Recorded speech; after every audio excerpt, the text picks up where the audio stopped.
Notre Dame now in the position of looking to bounce back from a highly unexpected upset this past weekend against Northern Illinois, as we bring in Eric Hansen of Inside ND Sports. And Eric, how does Marcus Freeman go about fixing what went wrong for his team this week as you look towards the next steps for this program? Obviously, it starts for Purdue, but there are probably bigger issues at stake. Yeah, there are. I mean, you really need to make sure your locker room's right, first of all. You need to make sure your leadership's right, because really when you look at, kind of dissect the Northern Illinois loss, a lot of the problems were mental. A lot of the problems were not taking the opponent seriously, so you have to get that right. But I think there's some pragmatic things. Everybody wants to fix the offense. And I think you have to make incremental steps in that area.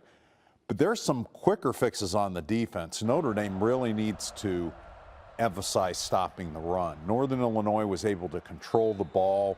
They were able to control the clock at the end of the game, and they were able to win the game because they could run the ball, and they kind of dunked on Notre Dame at the end of it on that 4th and 2.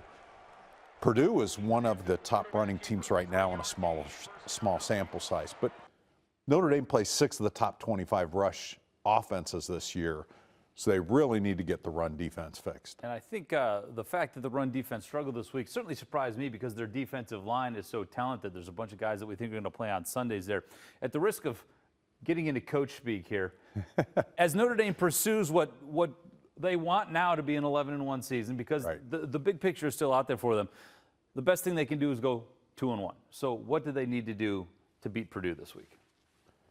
Well, they need to get their passing game going. They need to get their quarterback right, and they've certainly putting their chips in on Riley Leonard still. And I will go against popular opinion maybe here, and I think that's the right move.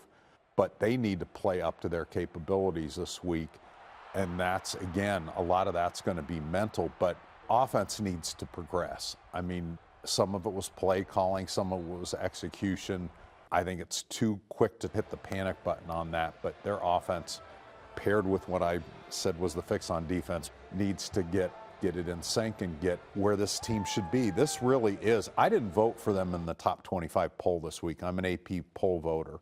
They can earn their way back in. It wasn't punishment, but you need to reflect your poll on what's happening. That snapshot needs to reflect what happened on the field. Do I think this is a top 25 team? Absolutely. Do I think it's a top 10 team? Potentially.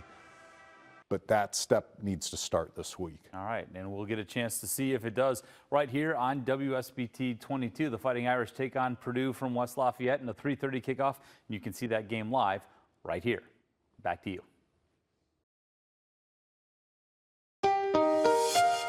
I'm Pete Byrne from WSBT-22 News. For more Notre Dame stories, like and subscribe to the WSBT-22 YouTube page. Thanks for watching.